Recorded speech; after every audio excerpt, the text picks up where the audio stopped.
하늘의 보좌에서 우리를 지켜봐 주시는 전능하신 주 하나님, 감사합니다.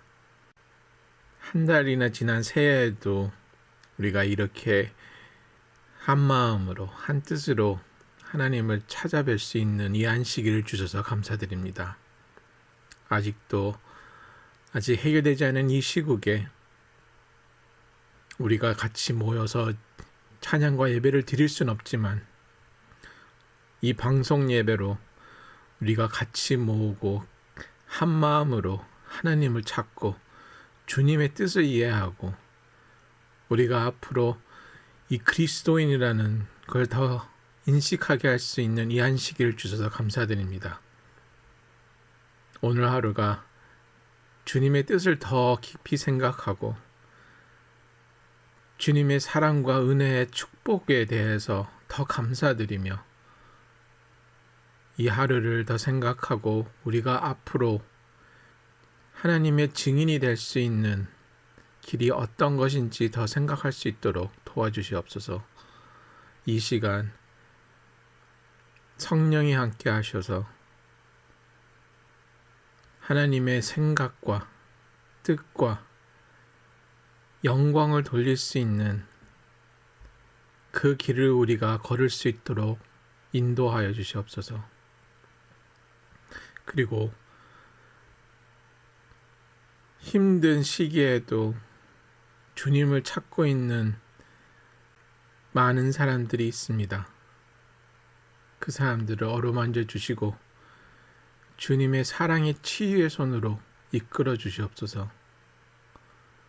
우리가 속히 다 같이 모여서 주님을 찬양하고 예배를 드릴 수 있는 시간을 우리에게 허락하여 주시옵고 이 안식이 주님만의 안식일이 될 수 있도록 이끌어 주시옵기를 우리를 구원하신 주 예수님 이름으로 기도드리옵니다.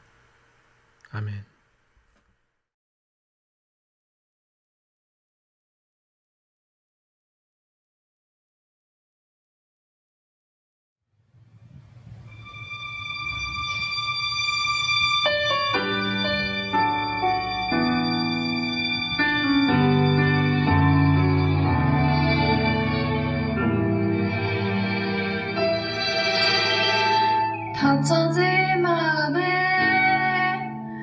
주님의 사랑은 빛이 되어 만져주시고 절망의 땅에도 주님의 사랑은 그의 나라 보게 하시네. 지나간 날보다 허락한 오늘에 또 새로운 은혜 주시니 영원히 빛나는 그 사랑 안에서 나의 삶은 완성되어 가네. 소망 없는 인생이 어둠 속에도 내 아버지 주님의 사랑 노래하리라. 세월 지나 세상이 끝난다 해도 나 오직 주를 찬양하리라.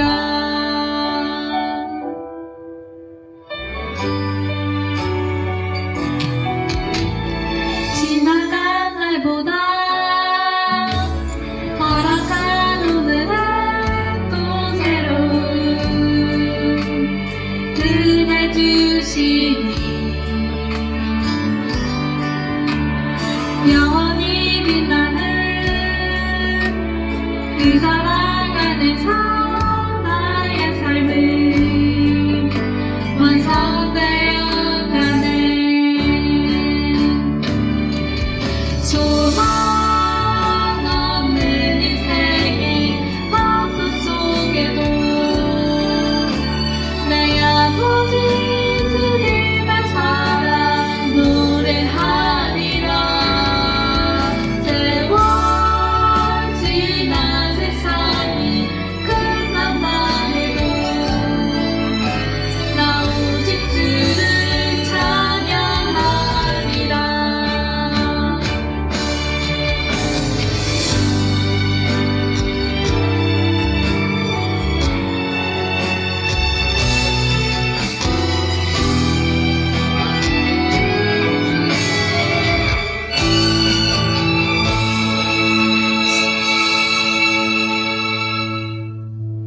소망 없는 인생이 아픔 속에도 내 아버지 주님의 사랑 노래하리라. 세월 지나 세상이 끝난다 해도 나 오직 주를 찬양하리라.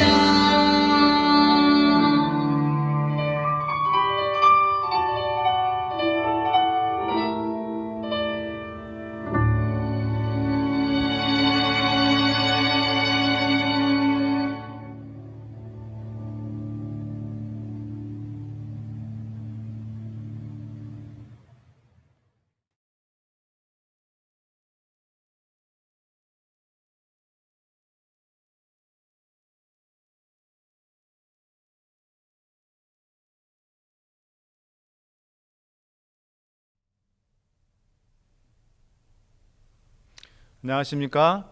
2월의 첫 안식일 신령과 진정으로 하나님께 예배드리기 위하여 이 예배에 참여한 사랑하는 우리 센트럴벨교회 모든 성도님들과 또 인터넷을 통하여 이 방송을 보시는 모든 분들을 진심으로 환영하며 이 예배를 통하여 하나님의 넘치는 축복과 은혜가 여러분 위에 함께 하시기를 주님의 이름으로 축원합니다.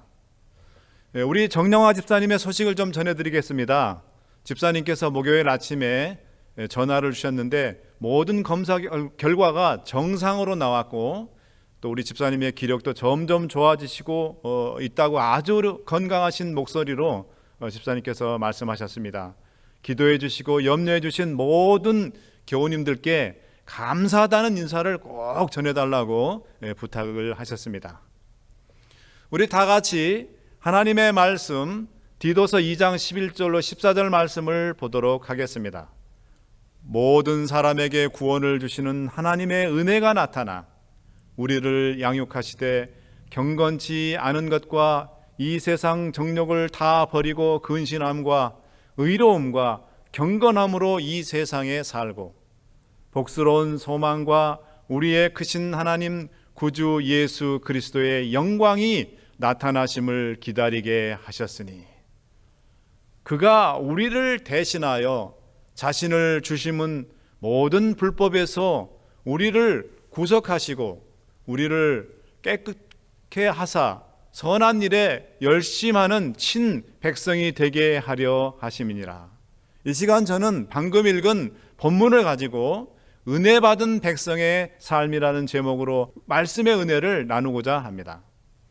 본문에서 사도 바울은 지중해에 떠 있는 섬 그레데에서 외롭게 목회를 하고 있는 사랑하는 영적 아들이자 제자인 디도에게 편지를 썼는데 그 편지가 바로 디도서입니다. 바울은 편지에서 디도가 목회할 때 무엇을 가장 중요하게 설교를 해야 하는지 그리고 양무리를 어떻게 치리해야 하는지에 대해서 권면을 하고 있습니다. 디도에 대한 바울의 권면을 한마디로 말하면 하나님의 은혜에 기초한 목회를 하라는 것입니다. 그리고 바울은 성도의 삶은 바로 그 하나님의 은혜에 대한 응답이라고 그렇게 강조하고 있습니다. 이 시간 저는 하나님의 은혜가 무엇인지 그리고 그 하나님의 은혜를 받은 백성들은 이 땅에서 어떻게 살아야 하는지에 대해서 말씀을 함께 열어보도록 하겠습니다. 먼저 이 은혜가 무엇인지 우리 함께 제가 국어사전을 한번 찾아보았습니다. 국어사전에서는 은혜를 이렇게 정의하고 있습니다. 은혜란 값없이 베풀어주는 도움이나 혜택이라고 그렇게 정의를 내리고 있습니다. 어떤 책에서 은혜를 이해하기 아주 쉽게 정의한 것을 제가 읽었는데요. 그때 바로 제가 무릎을 치면서 그렇지, 바로 이것이 은혜지라며 깨달은 적이 있습니다. 그 책은 은혜에 대해서 이렇게 말을 하고 있습니다. 은혜란 엄마가 아파서 칭얼대는 어린애를 참고 달래는 것이며 까다로운 고객에게 점원이 친절을 베푸는 것이고 좀 둔하여 잘 깨우치지 못하는 학생을 선생님이 이해해 주는 것이다 라고 말했습니다. 그래서 이 은혜에는 사랑과 배려, 베품이 담겨져 있습니다. 성경에는 은혜라는 단어가 291회 등장하는데요. 구약의 148회, 신약의 143회가 각각 기록되어 있습니다. 구약에서는 은혜에 해당하는 히브리어가 헤세드라는 말인데요. 그 뜻은 사랑, 자비, 은총, 인애라는 그런 의미를 갖고 있습니다. 신약에서는 은혜를 헬라어 카리스라는 말로 쓰고 있는데요. 그 뜻은 친절, 호의, 감사라는 그런 뜻을 지니고 있습니다. 자, 그럼 이 성경은 하나님의 은혜에 대해서 무엇이라고 말하는지 한번 보도록 하겠습니다. 본문 디도서 2장 11절 말씀을 다시 한번 봅니다. 모든 사람에게 구원을 주시는 하나님의 은혜가 나타나. 이 구절에서 우리는 하나님의 은혜가 구체적으로 무엇인지를 알 수가 있습니다. 우리는 신앙생활을 하면서 흔히 하나님의 은혜를 그저 물질적인 축복으로 보거나 아니면 본인이 간절히 바라는 뭔가가 이루어지는 것으로 이해를 합니다. 또 말씀이나 찬양을 듣고 감동을 받은 것을 가리켜 은혜 받았다라고 생각합니다. 물론 하나님의 은혜가 이런 것들을 포함하고 있습니다. 그러나 그게 다가 아닙니다. 11절은 하나님의 은혜는 궁극적으로 하나님께서 우리에게 베푸시는 구원이라고 아주 분명하게 말하고 있습니다. 14절은 그 구원은 우리가 지은 모든 죄를 예수님께서 우리를 대신하여 지심으로써 이루어졌다고 설명을 하고 있습니다. 우리 다 같이 에베소서 2장 3절로 5절에 있는 말씀을 보도록 하겠습니다. 전에는 우리도 다 그 가운데서 우리 육체의 욕심을 따라 지내며 육체와 마음에 원하는 것을 하여 다른 이들과 같이 본질상 진노의 자녀이었더니 긍휼에 풍성하신 하나님이 우리를 사랑하신 그 큰 사랑을 인하여 허물로 죽은 우리를 그리스도 예수 안에서 살리셨고 너희가 은혜로 구원을 얻은 것이라. 에베소서 2장 3절은 우리를 위하여 예수님께서 당신의 생명을 주신 것은 우리에 대한 하나님의 사랑 때문이라고 말하고 있습니다. 구약적인 표현에 의하면 우리의 능력에 의해서가 아니라 하나님의 은혜로 우리가 귀한 생명을 얻었다는 것입니다. 다시 에베소 2장 8절로 9절 말씀을 보겠습니다. 너희가 그 은혜를 인하여 믿음으로 말미암아 구원을 얻었나니 이것이 너희에게서 난 것이 아니요 하나님의 선물이라. 행위에서 난 것이 아니니 이는 누구든지 자랑치 못하게 함이니라. 여러분, 우리가 구원을 위해서 할 수 있는 것은 아무것도 없습니다. 그저 믿음으로 예수 그리스도의 희생을 받아들이고 그분을 구주로 믿을 때에 하나님께서 값없이 구원을 우리에게 선물처럼 주십니다. 영문시조 1893년 6월 5일자 기사에는 하나님의 은혜를 다음과 같이 정의를 하고 있습니다. 은혜란 사랑을 받을 가치가 없고 잃어버린 바 된 사람에게 하나님께서 당신의 사랑을 베푸는 것을 의미한다. 또 가려뽑은 기별 1권 347쪽은 하나님의 은혜를 이렇게 정의를 하고 있습니다. 은혜란 받을 자격이 없는 자와 버림받은 자에게 베푸는 진정한 호의를 뜻한다. 하나님의 구원의 은혜는 하나님께서 주시는 사랑의 선물이면서 또 누구든지 예수 그리스도의 대속적 죽음을 믿음으로 받아들이기만 하면 차별 없이 주어진다고 디도서 2장 11절은 말하고 있는 것입니다. 바로 이것이 진정한 복음인 것입니다. 저는 우리 김종희 사모님께서 기도하실 때마다 참 큰 은혜를 받습니다. 특히 우리 사모님께서 기도의 맨 마지막 부분을 이 죄인 아무 공로 없사오나 구주 예수 그리스도의 이름으로 기도하옵나이다 라고 그렇게 마치실 때마다 제가 아주 감동을 받습니다. 그렇습니다. 구원을 위해서 우리가 한 것이 아무것도 없지만은 십자가에서 달려 돌아가신 그리스도의 속죄를 우리가 믿음으로 받아들일 때 하나님께서 우리에게 값없이 선물로 구원을 주셨습니다.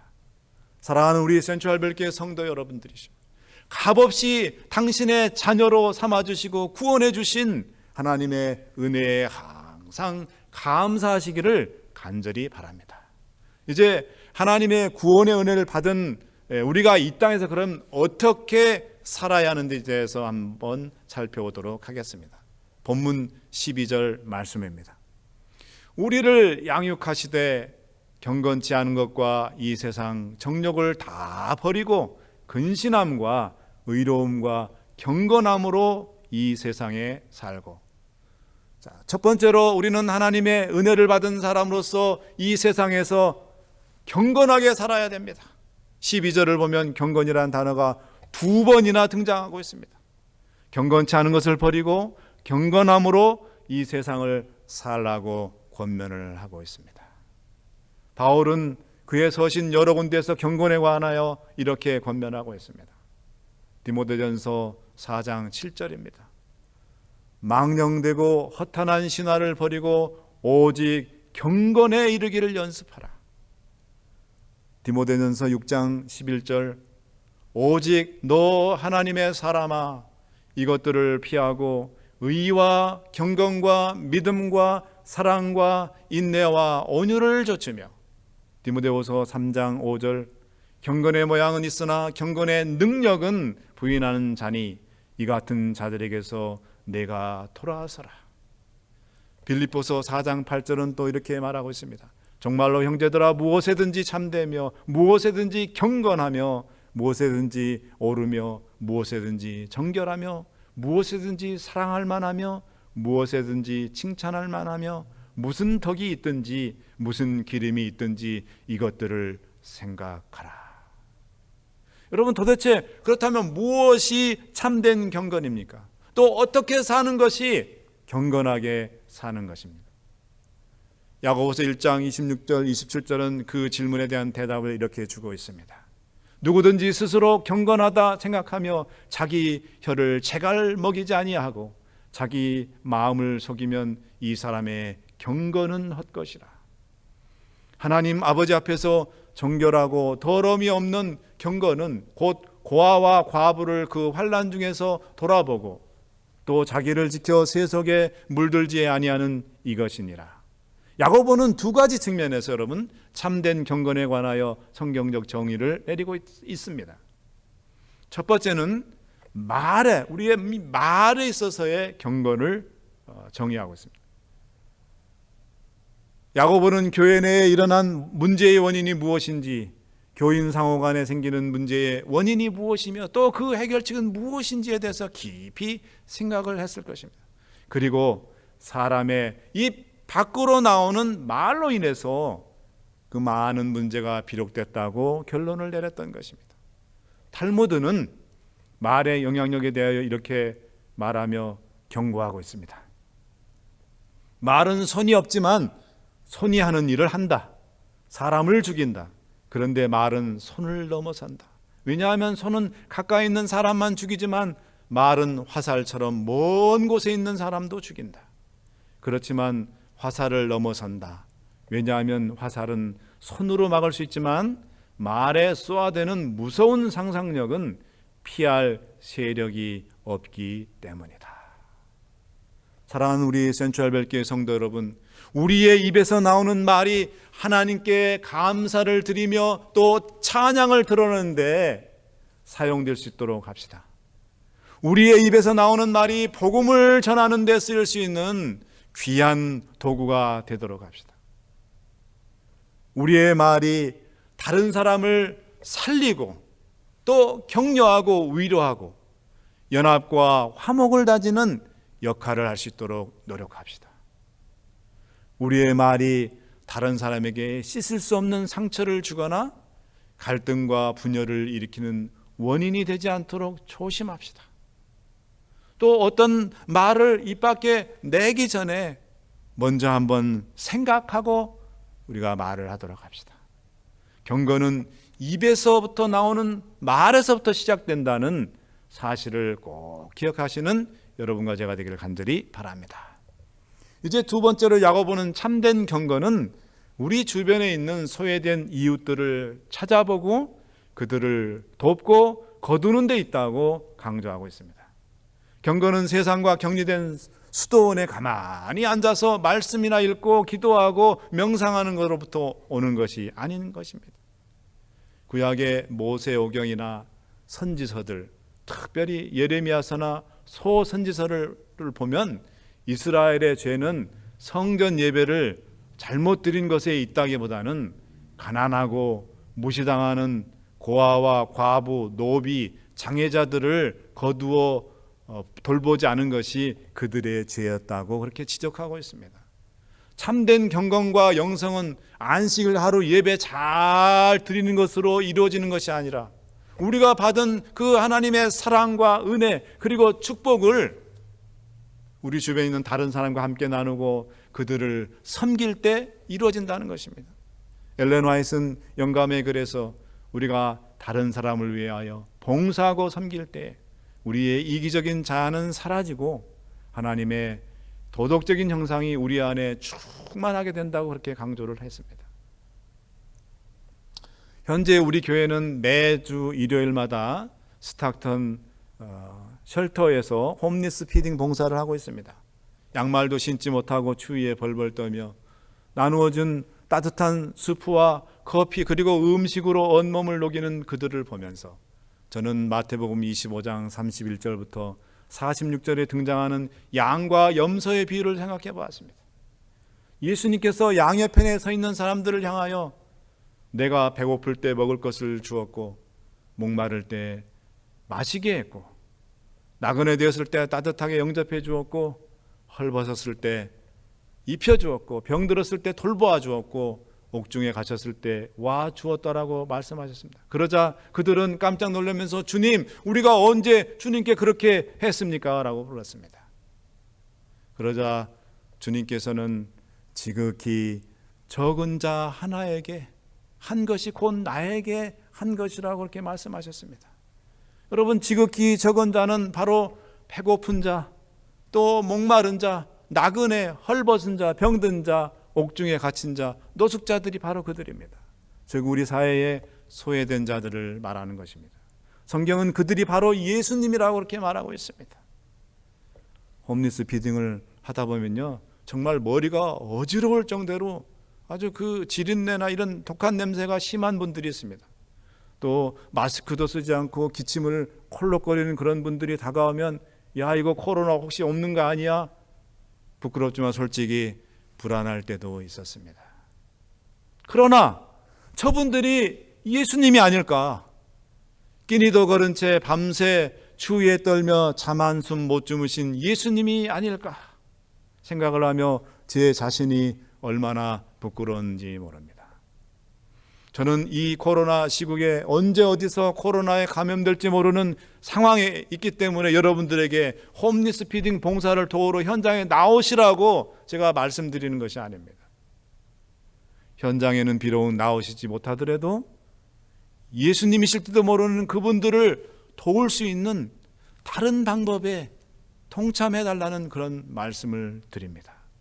그 방법은 다름이 아니라 샌드위치 만들 빵이나 도너츠를 기증한다든지 또는 핫초코나 커피 믹스를 기증한다든지 종이컵을 기증한다든지 바나나와 같은 과일이나 물을 기증한다든지 현장에서 실제로 필요한 것들에 대해서 도네이션하는 방법으로 여러분들의 형편에 따라서 동참해 달라는 것입니다.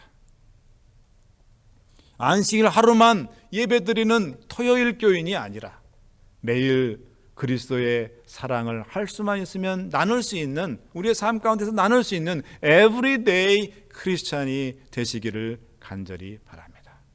이제 마지막으로 하나님의 은혜를 받은 자의 삶이 어떠해야 하는지에 대해 디도서 2장 13절은 이렇게 말하고 있습니다.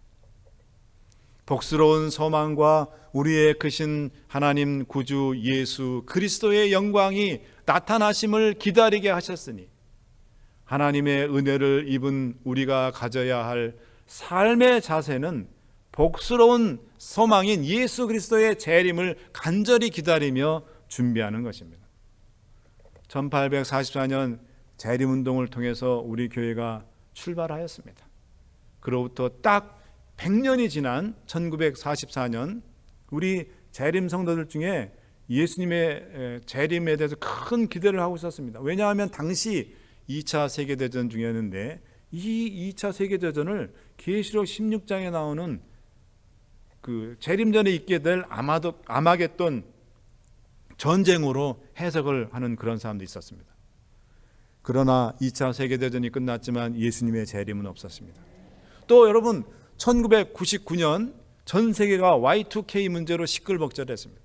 공항이나 여러 국가 중요 시설을 통제하는 컴퓨터의 연도가 19로 다 전부 세팅이 되어 있기 때문에 2000년으로 바뀌면 컴퓨터가 오작동을 일으켜서 전 세계가 대혼란에 빠지게 될 것인데 바로 이것이 예수님이 오신다는 증거이다 라면서 그때 굉장히 요란했었습니다. 그러나 여러분 아무 일 없이 지나갔죠. 여러분 누군가를 기다리는데 오지 않으면 정말 하염없이 기다려야 합니다. 우리 한국 사람들은 성격이 급해서 특히 재림을 기다리는 것에 아주 힘들어하는 그런 사람들인 것 같습니다. 그래서 종종 기다리지 못하고 자기가 자칭 재림 예수라고 주장하는 사람들이 나타났습니다. 자신을 가리켜서 재림 예수라고 하는 그런 사람들이 여러분 한국에 얼마나 있는 줄 아십니까? 무려 50명이나 자칭 재림예수가 있다고 합니다. 제가 어렸을 때 부모님께서 조상들에게 제사를 지내셨어요. 어린 저는 제사 날을 많이 기다렸습니다. 왜냐하면 제 고향은 바닷가이기 때문에 과일이 아주 귀했어요. 과일을 먹을 수 있는 때는 설이나 또는 추석 명절과 또 제사 때였는데, 특별히 제사가 끝나면 사과와 뱀, 꽃감, 밤 등 과일과 여러 가지 색깔의 사탕, 그리고 떡과 맛있는 전들을 먹을 수 있었습니다. 어머니께서 제사 음식을 준비하실 때 곁에서 침을 꼴깍꼴깍 흘리며 지켜봐도 어머니께서는 절대로 주시지 않으셨습니다. 제사를 받으시는 할아버지 할머니께서 다 잡수시고 나면 음복이 있을 테니까 그때 실컷 먹으라고 하셨어요. 이 음복이라는 건 뭐냐면 제사를 지내고 난 뒤에 제사상에 올려진 음식을 나누어 먹는 것을 음복이라고 해요. 제사상이 이제 다 차려지면 음복은 보통 밤 12시가 넘어서 이제 있게 되는데, 그 시간까지 기다리다 그만 깜빡 잠이 들어서 일어나 보면 다음날 아침이곤 했어요. 제사상에 있는 음식 중에 음복 때 먹으려고 저 꼭 먹어야지 점 찍어 놓았던 음식들은 어머니께서 이미 친척들이나 이웃들에게 다 나눠줘서 온데간데 없이 사라지고 없었어요. 그러면 은근히 부하가 치밀러 올라서 어머니에게 볼멘 소리를 하곤 했던 기억이 있습니다. 여러분, 이렇게 음복처럼 이렇게 정해진 시간도 기다리기가 어려운데 예수님의 재림은 언제 오실지 시간이 정확하게 정해져 있지 않기 때문에 재림을 기다린다는 것은 훨씬 어렵습니다. 저는 말씀을 준비하면서 재림을 기다리는 데 있어서 도움이 될 만한 중요한 한 가지 사실을 제가 깨달았어요. 그것은 디도서 2장 13절에서 사도 바울이 말한 것처럼 예수님의 재림이 우리 모두에게 아주 복스러운 그런 소망이 되어야 한다는 것입니다. 제가 어릴 때 제 고향에서는 읍내까지 가려면은 읍내까지 가는 버스가 하루에 딱 2대밖에 없었어요. 읍내에 이제 5일장에 서는데 설이나 추석 때가 되면 저희 어머니께서 이제 명절 준비를 위해서 버스를 타시고 읍내에 가십니다. 그때는 지금처럼 뭐 핸드폰이 있었던 그런 때가 아니라서 무작정 어머니를 기다려야 했습니다. 신장로가 옆에 있는 버스 정류장만 하염없이 쳐다보며 어머니를 기다려야 했습니다. 그러나 그 힘든 기다림이었지만 그래도 기다릴 수 있었던 것은 어머니가 사오실 그 명절용 새 옷과 새 신발에 대한 설렘 때문이었습니다. 어머니가 장에서 돌아오시는 것이 어린 저에게는 아주 큰 선물을 받을 수 있는 그런 기회였기에 어머니께서 장에서 돌아오신 것은 저에게는 정말 대단한 그런 소망이었던 것입니다. 사랑하는 우리 성도 여러분, 저에게 예수님의 재림은 참으로 복된 소망이 아닐 수 없습니다. 왜냐하면 돌아가셨지만 생명으로 부활하실 그 그리운 어머니를 다시 만날 수 있는 바로 그날이 예수님께서 재림하시는 날이기 때문입니다. 그날이 어서 속히 오기를 저는 마치 어릴 때 읍내 장에 가신 어머니를 설레임 속에서 기다렸던 것처럼 저는 지금 간절히 기다립니다. 어머니를 다시 만나는 복된 은혜를 주님께서 주시기를 저는 간절히 소망합니다. 저는 이제 여러분에게 호소합니다. 하나님의 은혜를 입은 백성들은 경건한 삶을 살아야 합니다. 입으로만 그저 떠드는 경건이 아니라 말과 행동으로 하나님을 경외하며 말씀대로 살아야 하는 것입니다. 참된 경건은 여러분, 우리 주변에 사랑과 관심과 도움이 필요한 사람들에게 베풀고 돌봄을 실천하는 것입니다. 올 한 해가 우리 모두에게 참으로 경건한 그런 한 해가 되었으면 참 좋겠습니다. 이제 마지막으로 하나님의 은혜를 입은 하나님의 백성들은 예수 그리스도의 재림을 소망하며 기다려야 된다는 것입니다. 현재 우리 주변에서 벌어지고 있는 상황과 또 돌아가는 시국은 주님께서 오시기 직전에 있게 될 징조들이 하나하나 이루어지고 있다는 그 사실을 우리들에게 깨닫게 해주고 있습니다. 그렇기 때문에 지금은 자다가 깨어서 머리를 들 때입니다. 정신을 차리고 주님의 재림을 간절히 소망하면서 준비해야 될 때입니다. 그렇게 예수 그리스도의 재림을 기다리고 소망하는 사랑하는 우리 센트럴밸리 교회 모든 백성 여러분들이 되시기를 간절히 바라면서 오늘 말씀을 마치도록 하겠습니다. 감사합니다.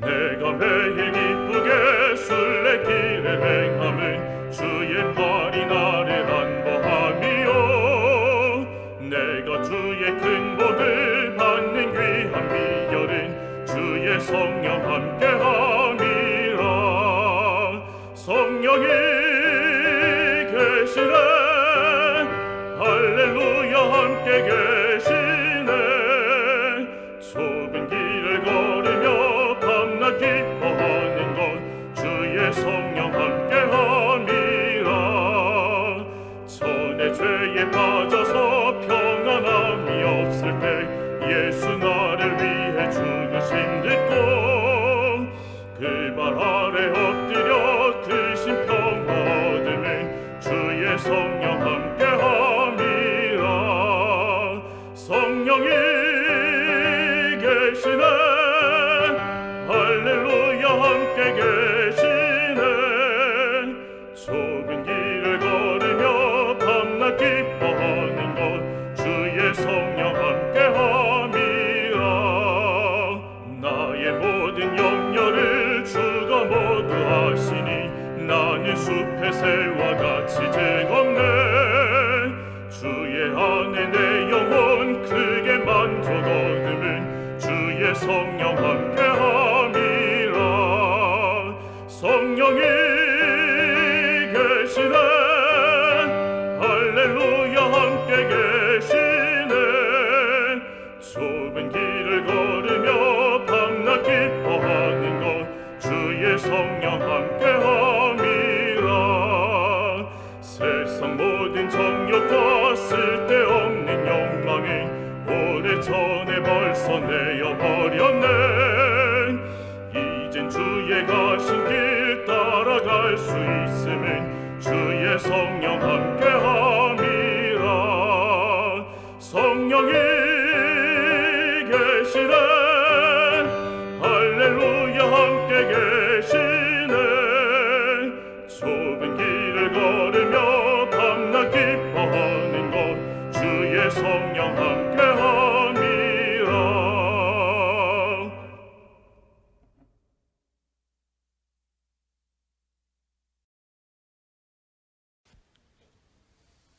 자비로운 아버지 하나님, 디도서 2장 11절로 14절 말씀을 통하여 하나님의 은혜가 무엇인지 그리고 하나님의 은혜를 받은 백성으로서 우리가 어떻게 이 땅에서 살아가야 할지 깨닫게 하여 주시오니 감사합니다.